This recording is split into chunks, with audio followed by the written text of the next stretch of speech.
ఏండు ఎలాగున్నారో ఆ బ్రహ్మాండంగా ఉండే ఉంటారో పెళ్లికూర అట్టుకొచ్చేసానండి. ఓ పాలు మీద సేవిటి ఆడేసారండి. ఆ పెళ్లికూరలని చెప్పేస్తానండి.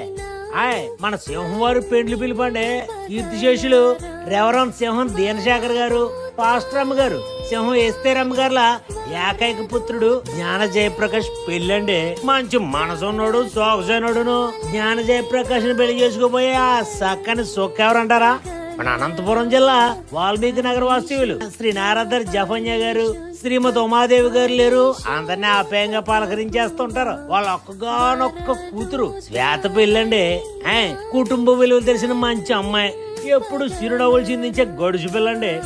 మరి వీళ్ళిద్దరికి పెద్దల వివాహాన్ని నిశ్చయించారండి. మరి పెళ్లి ఇప్పుడు అంటారా? నవంబర్ 5వ తారీఖు అనగా బుధవారం ఉదయం 10 గంటల 30 నిమిషాలకండి. పెళ్లి ఎక్కడ అంటారా? మన తిమ్మయ్య కళ్యాణ మండపం, జమ్మలమడుగు బైపాస్ రోడ్డు, ప్రొద్దుటూరు, కడప జిల్లా. అక్కడేనండి.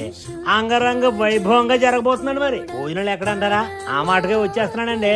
అదే రోజు వివాహానంతరం కళ్యాణ వేదిక వద్దే.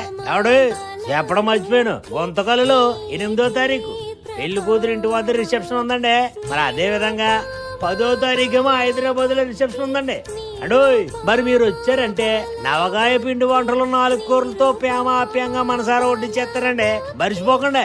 ఎన్ని పనులున్న పక్కనటి చెవుడికి వచ్చారంటే జంటలు చూడగానే మనసుకు ఉల్లాసం, ఒంట్లో ఉత్సాహం ఇట్టే వచ్చేస్తాయండి. మీరు రాకపోతే మాట వచ్చేద్దండి. ఇక చాలా పెళ్లి పనులు ఉన్నాయండి. మరి ఉంటానండి. ఇదిగో ఈ కోసం ఎదురు చూస్తూ ఉంటాం. త్వరగా వచ్చేయండి.